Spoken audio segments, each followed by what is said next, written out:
Yes, everybody, what's going on? My name is Stephen Howson, and this is Full Time Devils. Manchester United have finally got another win under our belts this season. 2-0 to Manchester United on the road at Turf Moor. To me, it looked like the players actually bothered their arse to turn up. Actually looked like they wanted to fight for Jose Mourinho and for each other. I thought it was a good performance. 2-0 up at half-time was an excellent way to go. The second half, United looked to mix it up a little bit. We saw Marcus Rashford introduced on the 60th minute, and it looked like he was causing them a couple of problems. He then goes and wins a penalty, which Paul Pogba misses with that run-up that I absolutely detest. And then he goes and gets himself sent off. And I want to talk about that as a major talking point at the moment before we get into anything else. And then I'm going to get into the questions from you guys as well. So stick around. Make sure to subscribe if you're new and get liking the video, please, before all the fan cams come in a little bit later on. So what happened with Rashford and Phil Barza then? So they've gone head-to-head. They've gone into the byline. Marcus has taken a little bit of a tumble, and they've both ended up on the floor. As Marcus is still stood up, Bardsley's kicked his legs out from underneath him. Marcus has looked as if to look at the referee, as if to go, did you just see that? The referee's obviously either indicated he's not seen it or it doesn't look like he's been paying attention. Marcus has jumped up and he's walked over to him with his head out and he's initiated contact, which it's not a headbutt, but it's also not something that you're going to get away with on a football pitch anymore. And as soon as he did it, I was like, red card incoming. I think Jesse Lingard also thought red card incoming as well, from the way that he ran over to him and he started just going absolutely nuts all around him. So it was unfortunate to see Marcus sent off. I hope it doesn't affect the rest of his season. He probably will be banned for some time now. But the games are starting to build up and come thick and fast. Aside from that, it was good to see Lukaku get 2 goals. I'd have loved to see him take the penalty and finish off his hat-trick. He also had opportunities later on in the game as well where he could have made it a hat-trick, and that would have been absolutely fantastic to see. Real confidence booster for someone who, let's be honest with ourselves, has missed some big chances this season. Fellaini looked all right in midfield alongside Matic and Paul Pogba. They all had a job that they seemingly knew what to do this time around, and they went about doing it. But let's not kid ourselves. Burnley, before going into this game, as we'd already seen, are garbage. So it was 3 points that we needed, 3 points that some of us didn't think, myself included, didn't think we would get. I thought the toxicity around United at the moment, the feeling around the place, doesn't give you a warm, fuzzy sort of glow inside, and I thought United was going to mess it up today. I thought, this is 0-0 if ever I saw a 0-0 coming. Besides that, we dealt with what Burnley had. There was winning stuff in the air, as you would expect Burnley to do. They didn't really threaten us from set pieces, as I thought they might have done. Then I think that's something that we could have done. We should have put away more. I mean, I've seen people saying it should have been 5-0, and I could completely agree with that. On his own, let's have a look here what exactly that Fellaini had in terms of shots.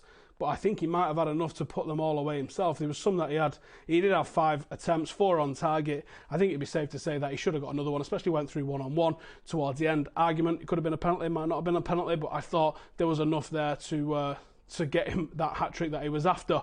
Let's see what you guys are saying. Burnley got 12 players against 10 men and still can't beat a broken United. Listen, Burnley are in bad shape at the moment. They're not a team that's equipped to be competing with the Europa and in the Premier League, so I'm not going to slag Burnley off too much. But yeah, they was there for the taking for United, and we took it. That was the minimum everyone expected, but like I said earlier, some of us didn't actually think we were going to be able to do that. What do you think it says for the lads backing Mourinho? The talk of him losing the dressing room, the talk of the players not wanting to play with him. Are we seeing maybe either professional pride has taken place and some of the players have gone, forget what's going on with the manager, I'm here in a United shirt, here's what I want to do, because I thought it was a good performance. Luke Shaw's been an absolute breath of fresh air. He's been phenomenal. Good to see Big Dave get a clean sheet. I thought Smalling and Lindelof looked a little bit more comfortable than what we saw last week, but as I said, Burnley are not Spurs. You know, Chris Wood is not Harry Kane. There's obviously a completely different threat coming at us, but I thought they looked all right. Mourinho is doing the job right, says Hassan. We didn't concede a goal the first match this season. Yeah, there is positives to come out of that. Missed 3 one-on-ones, says are viral. Yep, you're right. Should have been 4-0, says Bill. Yeah, I mean, people are going to find a way to complain, but 2-0 on the road to a team that's notorious for not giving away a lot of goals this season aside. I'm pretty happy with that. Why isn't Lukaku on pens? Says Abu. Well, I'm a left footer, and you don't trust left footers on penalties for some reason. They've just got a shocking conversion rate at penalties, and that includes Lukaku. So I knew he wasn't going to be taking it. Lukaku should have demanded the penalty being on a hat-trick. Well, this is where team instructions come in, doesn't it? How did that Burnley defender not get the red for the handball through and goal? Yeah, I mean, didn't he give a throw-in for that incident? The refereeing decisions today, as usual, there's a couple that stand out and you go, I don't know what was going on there. I don't know if that's an incident you can refer to VAR. I don't know if VAR would have picked that up. That was mind-blowing for me a little bit, I think. My thoughts on the playing banner, says Ian Murphy. I agree with the sentiment that was on the playing banner. I don't agree with having playing banners as a whole concept, though. So, for me, nobody speaks for this club. I don't speak for this club. Adam doesn't speak for this club. Any of us that are on fan channels or anything like that, people who write in fanzines, none of us speak for this club. We speak for ourselves as a fan of the club. I think that's the general guide that most people have here.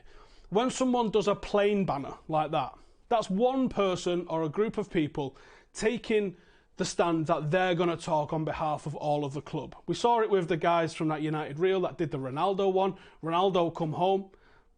Did I want Ronaldo home? Did you want Ronaldo home? No, yeah, we might take him as a footballer.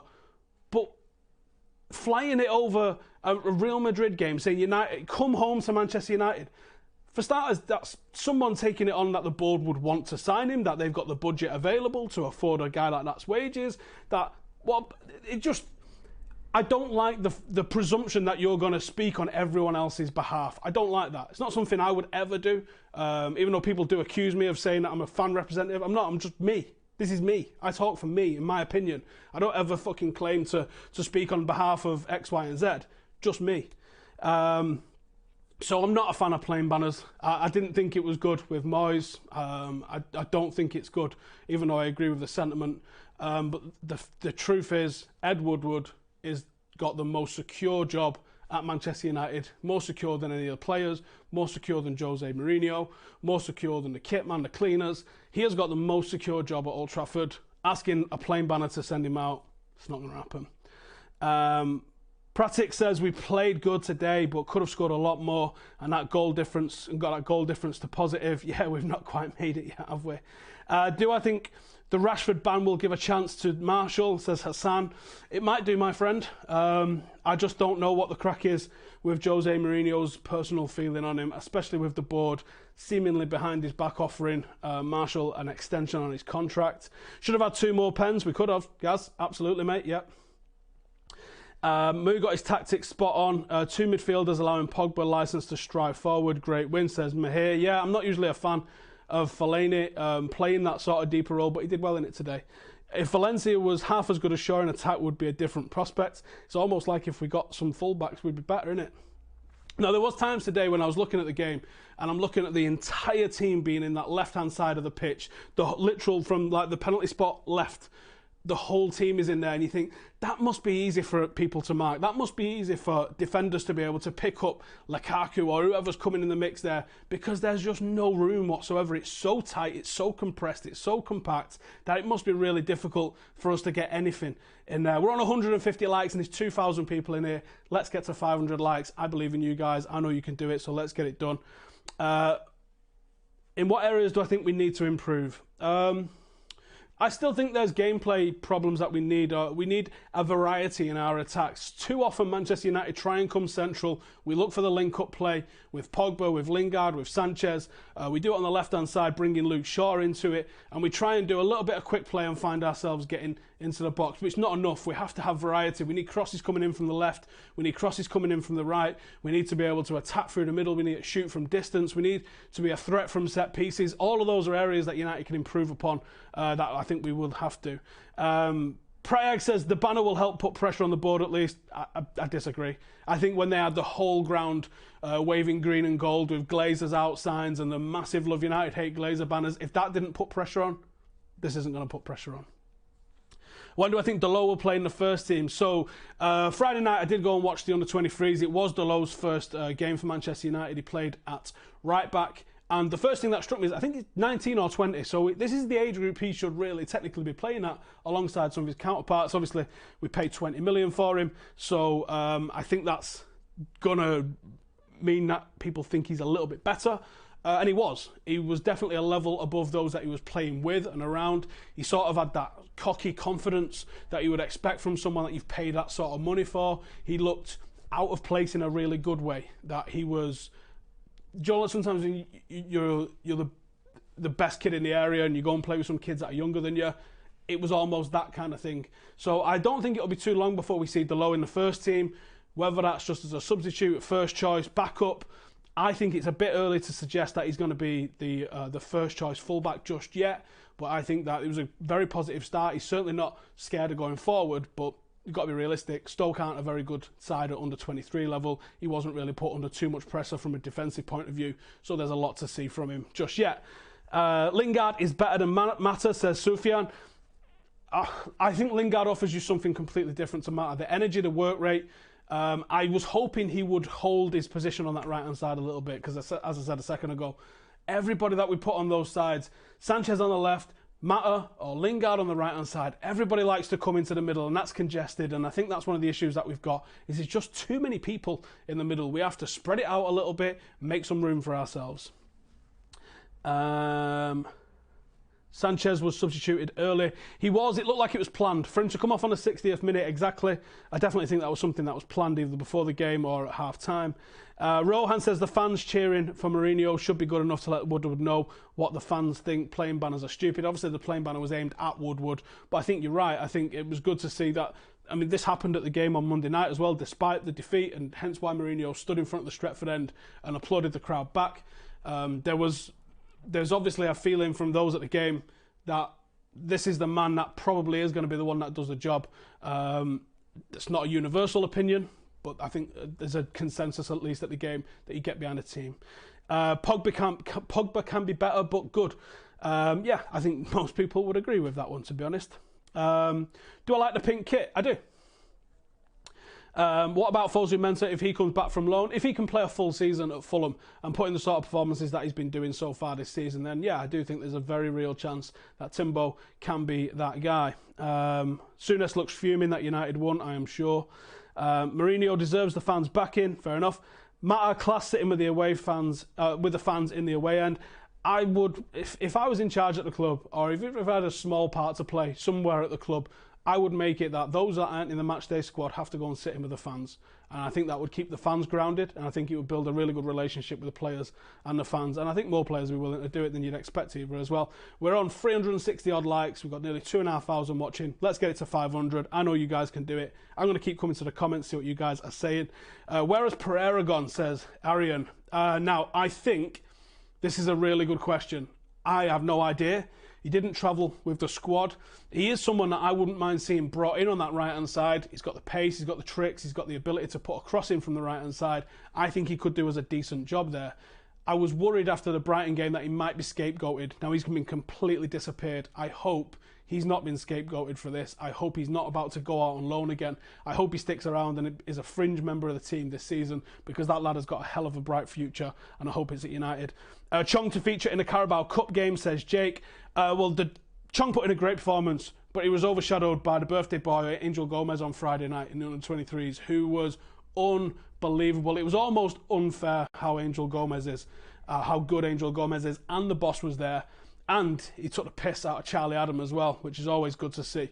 So I hope that Angel's done himself no harm whatsoever there. And it would be sad if he doesn't.